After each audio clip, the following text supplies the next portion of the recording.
We just got done this last weekend with finals, and there's another college in town that have finals this upcoming weekend. It's one of those interesting kind of situations where I think a lot of times when you have this thing that's kind of like a due date of some sort or a big task of some sort, we put everything else off.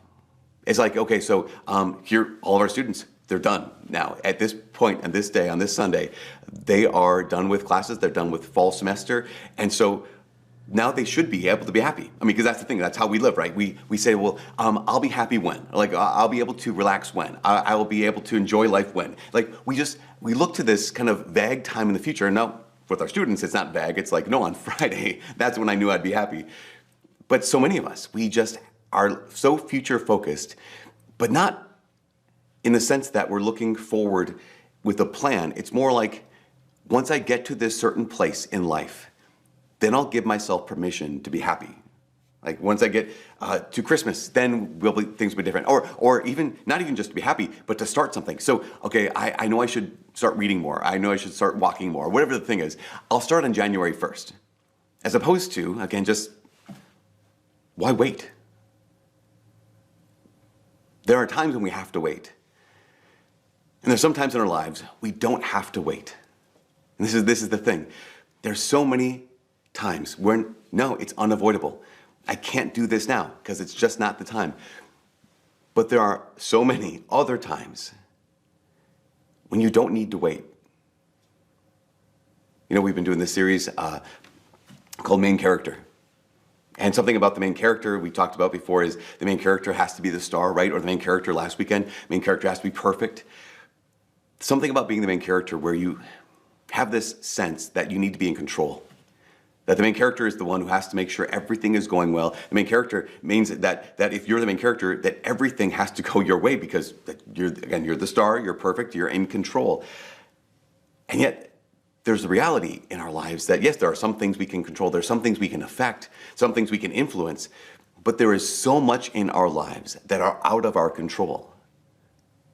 And so I think this is really interesting because, again, it's partly correct. There are many things that we're in charge of. But one of those things is often not our circumstances. Again, to say it like this is, I'm often not in charge of my circumstances, but I am completely, fully in charge of how I respond to my circumstances, especially as a Christian. Again, remember, here's John the Baptist, and I would say that we probably even got the whole idea for the entire series from today's gospel. Because, again, as we said last weekend, if there's anyone who would think that he would be the main character, or could be tempted to believe that he's the main character, it would be John the Baptist. And yet, what do we hear John say again and again, all throughout this entire gospel? They say, are you the Christ? I am not. Are you the prophet? I am not. Are you Elijah? I am not. That he knows exactly who he is. He knows exactly who he's not. And who he knows he's not in control. He's not in control of his circumstances. He's not in control of his environment. He's not in control of what other people are going to do. But he is in control of how he responds to all these moments. I mean, we know what's going to happen after this. He's going to be arrested. He's going to be held in prison. He's going to be ultimately beheaded. In all of those situations, he was not in control. And he had the freedom of being able to say, are you in control? I am not. Why? Because Jesus is God. I am not. How can we as Christians have this same mentality of John the Baptist? Where I can't control my circumstances. I can't control how other people are going to respond. I can't control what goes on around me, but I can control how I respond. Now, the answer is revolutionary. And it goes back to what St. Paul wrote today in the second reading. St. Paul said, okay, there are these three things. These three things that every Christian has to do all of the time. And he even says it like this. He says, rejoice always, pray without ceasing, in all circumstances give thanks. These three things, again, they are revolutionary. Not only because they're revolutionary joy and prayer and thanksgiving, but because he says to do these things always, at all times, without ceasing, in all circumstances. Like, what would our lives be like? Again, if we realize, okay, I am not the main character. I am not your God. I am not. But even, I'm not in control. But even then, I have the ability to rejoice always. I'm not in control, and yet I can pray without ceasing. I'm not in control, and yet in all circumstances, I can give thanks. So let's start with the first one. Like, how is it even possible for a person to rejoice always? We have to realize, again, this is all revolutionary. Joy is revolutionary. Joy is something that, I would say this, before Christianity came on the scene, there was no such thing as real joy. There was happiness, there was pleasure, but there was not real joy. In fact, that's one of the reasons why G.K. Chesterton, he had said this famous phrase. He said, joy is the gigantic secret of the Christian. That's what we should be known for. Why? Because if you're living in the Greco-Roman world, we talked about this the last series. If you're living in the Greco-Roman world, the gods are fickle. The gods don't care. The gods don't love you. They're not just. This world isn't just. There will be no justice.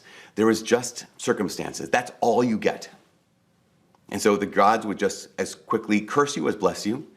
And fate is completely up to someone other than you. So how in the world would you have such a thing as joy?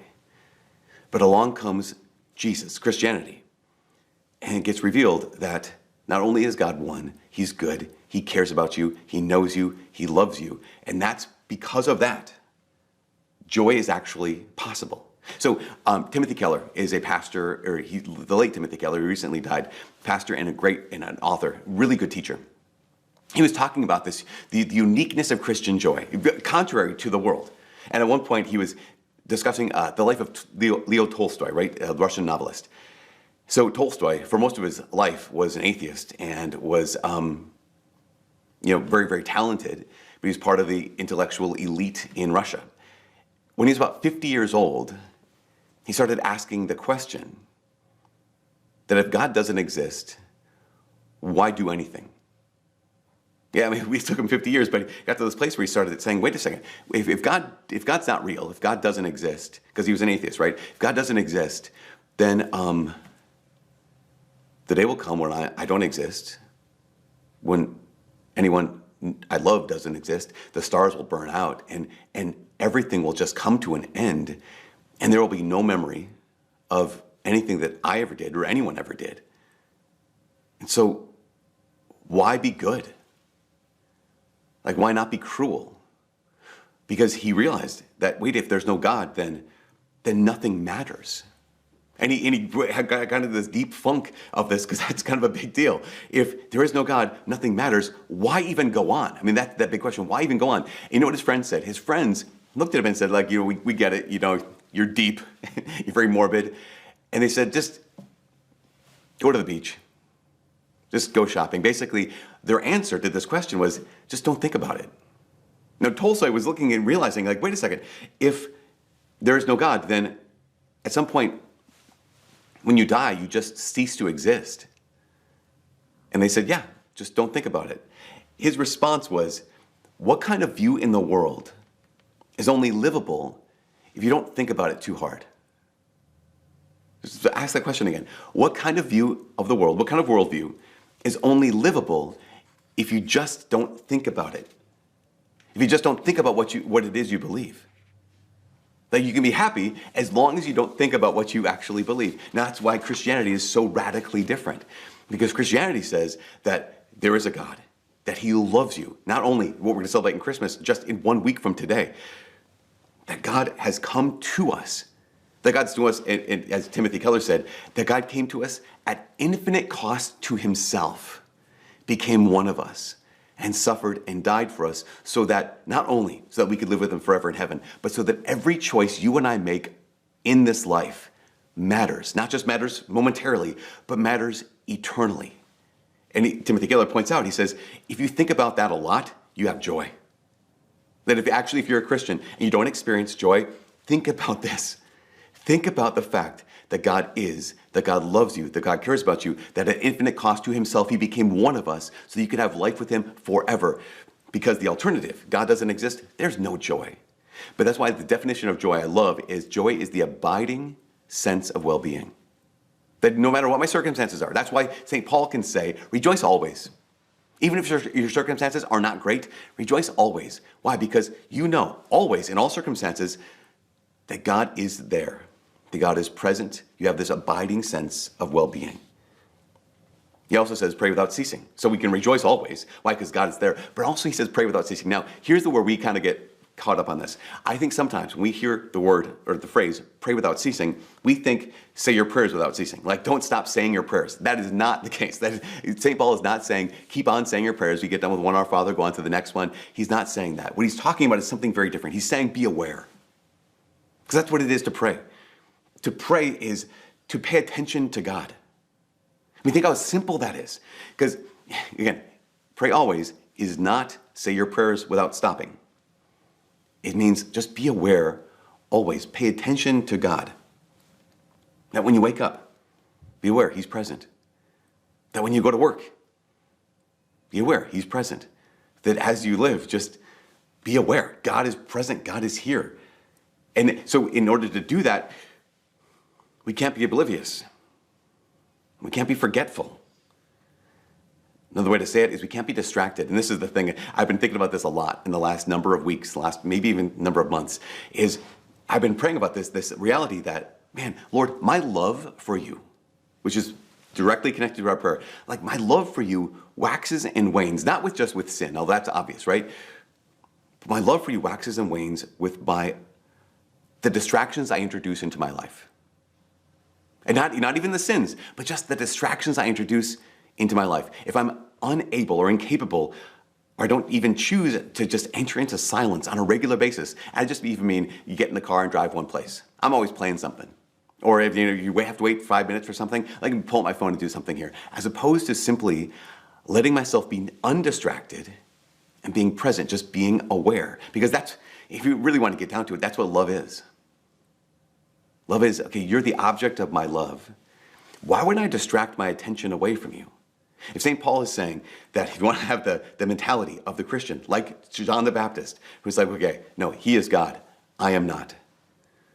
To pray without ceasing would simply to realize that God is here. That's why there's a man named Brother Lawrence of the Resurrection. You might have heard of him. He was just a pretty humble monk living in a monastery at one point.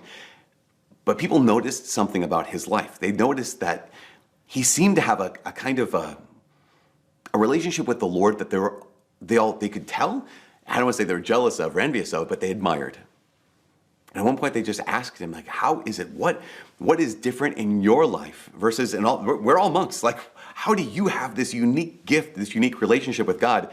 And he just started talking about this thing he called the practice of the presence of God, and what all that is no matter where you are, no matter what you're doing, to just in your mind have this awareness, like, oh, God is present. That God is here. So right now, as you're listening to this, as you're watching this, as you're praying with us, realize, yeah, you might be somewhere else. You might be on your phone, you might be at your computer, wherever you are, but God is present right now. Or when you're driving, or when you're at work, or when you're going for a run, or whatever it is you're doing, God is there. As you lay down to sleep, God is there. And Brother Lawrence said that was the thing that completely changed his life, that when people saw him, they realized there's something different here. And that difference is he just simply wasn't distracted from the truth that God is here.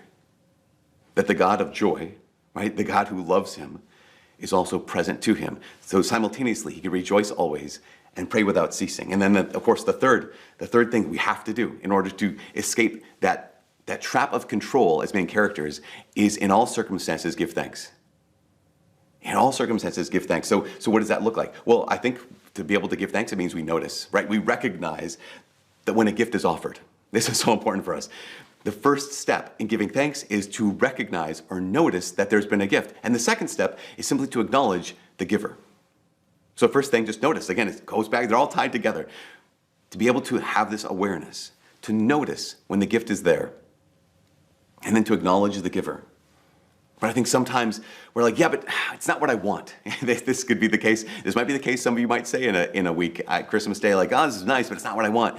So often in life, we are unwilling to rejoice, or we are unwilling to give thanks because it's not the life I want, or it's not the situation I want. There's a psychologist, his name is Dr. Adam Dell. Dr. Adam Dell, he has this, gave this long talk, but one part of his talk, he says being a psychologist, you have an interesting day. He says, because I see like 10 clients in a day. And he said, one client shows up at 8 a.m. and they're incredibly depressed. And they're so depressed that they've lost the will to live. And they just want to die. And then 9 a.m., someone comes in, and the reason they're there is because they just received diagnosis of a terminal illness, and they have 3 months to live. And the knowledge of their impending death is so painful that they just would do anything to live a little longer. Then at 10 a.m., a woman comes in, and she needs to talk about the troubles she has with her children. And then at 11 a.m., a woman comes in, and she talks about her childless troubles. And he said, I noticed this as being a psychologist, that everyone has the opposite problem. Everyone has this is beautiful, he says, this sad but sweet and human experience of just, if my life could just be different, if I could just have that one thing, or if this one thing was out of my life, or if this thing could change, then I would be happy. Then I would be whole. Then my life would be meaningful. If this one thing was able to change. And yet here we all are in this life, surrounded by gifts. And that's the reality, of course. The reality is, if I'm waiting for something to change, if I'm waiting for something to be gone, waiting to get something in order to give thanks, in order to rejoice, in order to pray, then I'll miss out on what's being given now. I think that's one of the reasons why there's a man, he used to live in Superior, Wisconsin, which is okay, it's fine. It's really close to Duluth, Minnesota. He also lived in Hudson, Wisconsin. I think he ended up in Detroit. His name was Brother Solanus Casey. You might have heard of Brother Solanus Casey, just an incredible holy man, kind of a little bit like Brother Lawrence of the Resurrection, that he was a priest. He was a very simple, humble man. He was the porter, essentially. He took care of the door, people coming to the door of the monastery he lived in Detroit. And he was remarkable for his holiness, not because his life circumstances were ideal, but because he was willing, like Brother Lawrence, to have this practice of the presence of God. He was able to pray unceasingly, but he was also able to give thanks in all circumstances, because he had this mentality, this phrase he would say. And the phrase he would say is, thank God ahead of time. You know, Dr. Adam Dell talks about these people like, but I just had this, if I just didn't have that. Brother Solanus Casey would say, well, thank God ahead of time. Before that thing changes, thank God. Even if that thing doesn't change, thank God. That to be able to, in all circumstances, give thanks means that we're able to give thanks in this circumstance. And this is the last thing. Don't wait. So much of our lives as the main character is, I have to be in control. And so when I can finally control things, when I can finally get things in order, then I'll be able to pray without ceasing. Then I'll be able to rejoice always. Then I'll be able to, in all circumstances, give thanks. But we realize that I can't rejoice always until I rejoice now. And I can't pray without ceasing unless I pray now. And I can't give thanks in all circumstances unless I'm willing to give thanks in this circumstance. So this is the key for us. The mentality of St. John the Baptist. Who was not in control, who was not the main character, but could come before the Lamb of God who takes away the sins of the world and say, you are God, I am not. In this moment, I give thanks. In this moment, I rejoice. In this moment, I pray. So much of our lives are spent waiting for circumstances to change. But I'm not the main character. And you're not the main character. So we don't need to wait for circumstances to change to rejoice. We don't need for our circumstances to change to give thanks. We don't need for our circumstances to change to pray. Don't wait. Rejoice now. Pray now. And give thanks now. And that's how we start. That's how we start. Rejoicing always, praying without ceasing, and in all circumstances, giving thanks.